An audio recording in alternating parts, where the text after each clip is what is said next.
I never would imagine myself like this. Over the past 16 years, Shannon Brumley has had to come to terms with his life looking a lot different than he planned. A spare tire come out of the back of the truck, hit me.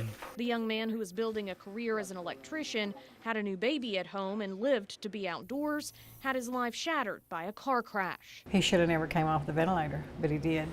Shannon survived, but is now paralyzed from the neck down. Go ahead and put your arm down, I'll get it. In the past few years, a brain hemorrhage, sepsis, and multiple surgeries has set him back, requiring IV antibiotics every 6 hours and constant care.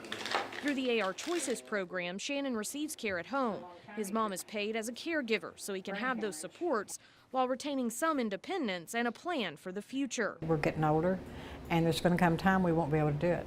8,000 other elderly Arkansans and those with physical disabilities rely on this state program to keep them out of nursing homes. It was important to ensure that beneficiaries were assessed fairly and objectively. In January 2016, DHS started a new system to award hours. I know that there's some that may not have agreed with the outcome or the output, but I believe that we're doing the best job possible to meet the needs of our beneficiaries. That new system uses computer-based assessments to place people into resource utilization groups, or RUGs. And we place the individual in the appropriate tier and RUG level to meet their needs. Before, nurses would assess clients and assign hours, with room to adjust based on perceived need.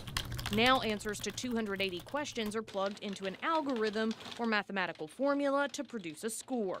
You may have heard of algorithms before. They're essentially the same technology that create rules that produce outcomes. It's what generates your Google search and what's used to decide what shows up in your Facebook news feed. Only in this system, instead of deciding what videos show up on your screen, the formula determines the hours of life-sustaining care someone receives. The answers that they input, we are assigning those hours based on the RUG level that they are placed into. According to the Department of Human Services, this system prevents patients with similar needs from receiving vastly different care hours because of nurse discretion.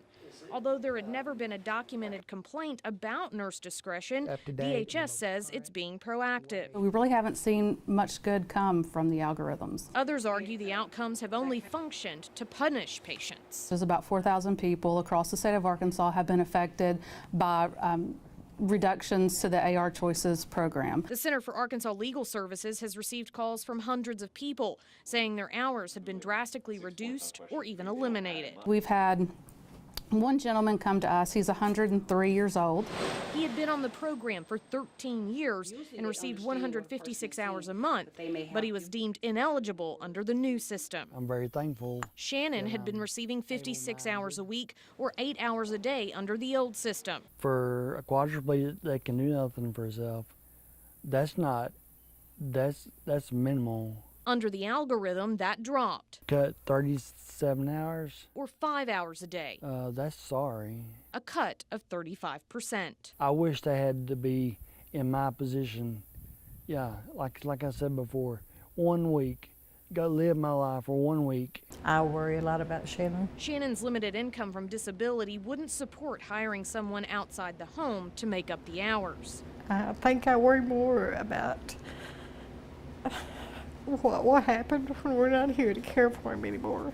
Over the years, Shannon has found ways I push forward and explicit to overcome and find his own version of a quality life. This is the place that you heal.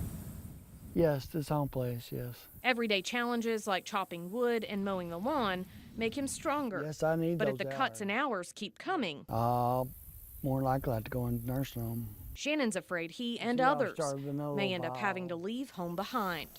Working for you, I'm Marcy Manley. That was last week.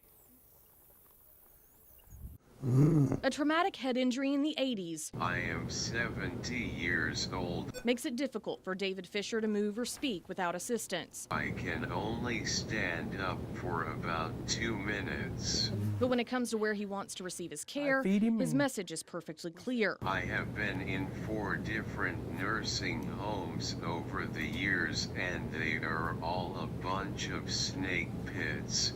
David relies on the AR Choices program through Medicaid to pay his in-home caregiver to help with daily life. He cannot get up out of the chair to do anything. David had been receiving 47 hours of paid care a week until the Arkansas Department of Human Services started using a computer program to award hours.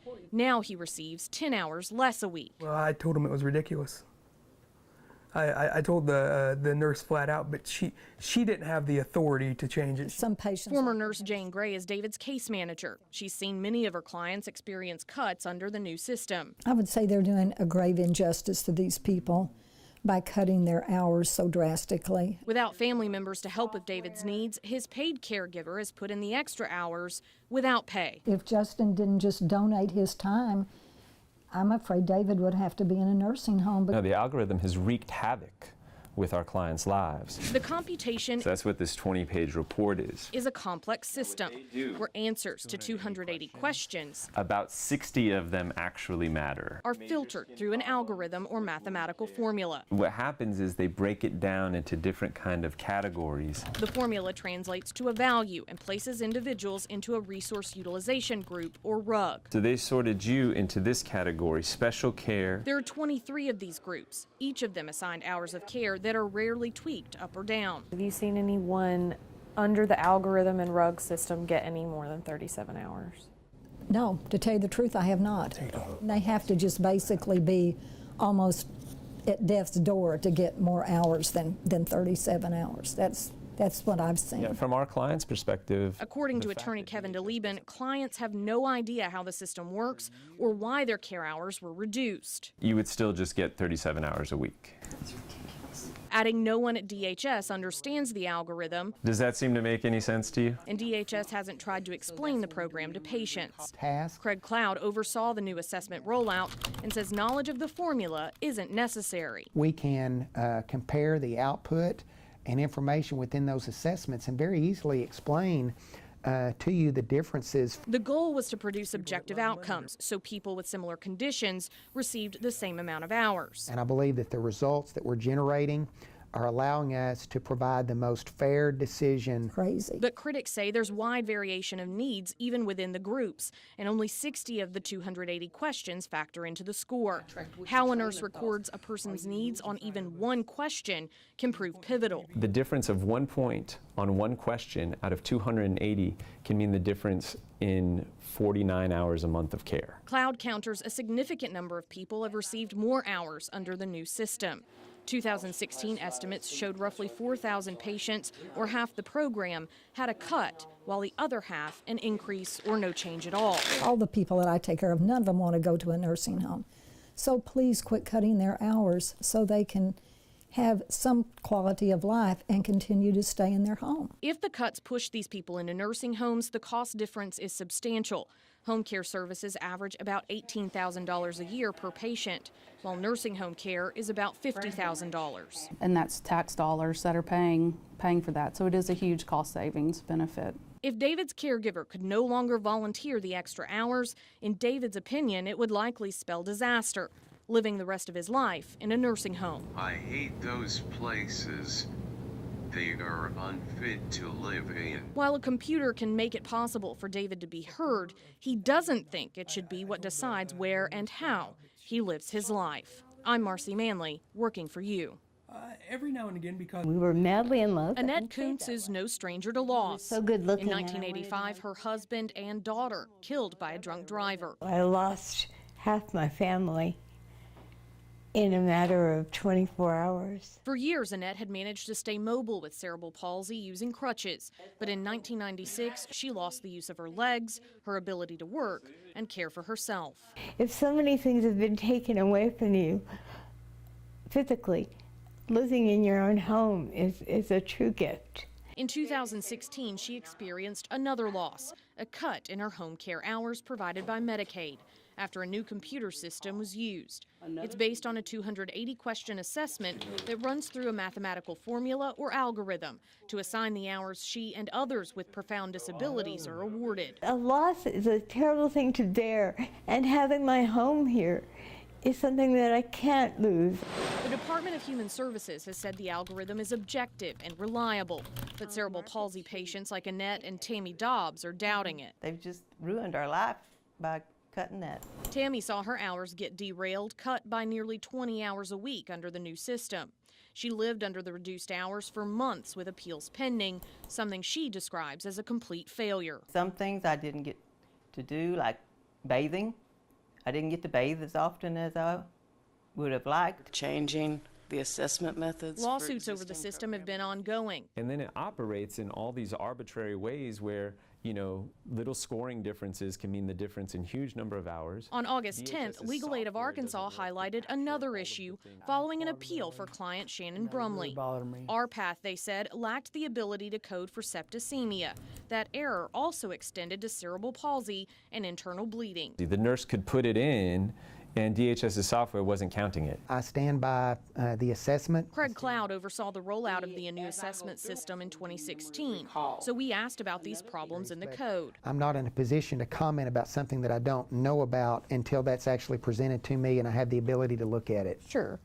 Can we talk about this then? According to emails we obtained, Cloud and other DHS staff discussed the assessment was not capturing cerebral palsy or septicemia. If the assessment isn't capturing cerebral palsy, then the outputs aren't accurate, are they? I want to make sure that I have the ability to review them in context, but I don't want to necessarily, state that, we are treating, one class of individuals different than the others. I believe and stand by the objectivity of our assessment. Cloud says outcomes are reliable even with the code error because nurses answer questions not only on diagnosis but daily living needs, like patients' ability to walk and take themselves to the bathroom.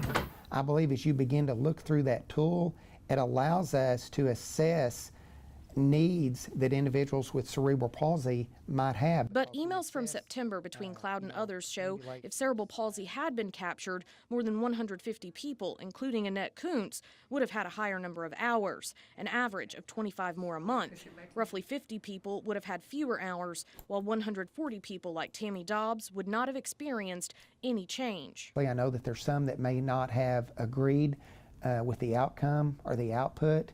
But I believe that we're doing the best job possible to meet the needs of our beneficiaries. The emails show Cloud and DHS staff considered a number of options, from only considering adding hours for people who had appealed to treating it as a full recall. One staffer saying it felt like the right thing to do since there are individuals who did not receive the services they actually needed. Plus, taking overly corrective action may place DHS on the right side of the story, although staff would understand if the burden on the budget might be too great to justify the decision. I don't want to say that we have the different outcomes. It's a matter of reviewing the results. It's a matter of assessing the results. As DHS reviews the outcomes, people like Annette say an extra 25 hours a month can be the difference between life here or in a nursing home. I want to be home. I don't want to lose that. If I lost that, I think I'd lose hope. At some point, even those who are accustomed to loss can only withstand losing so much. Working for you, I'm Marcy Manley. Health problems.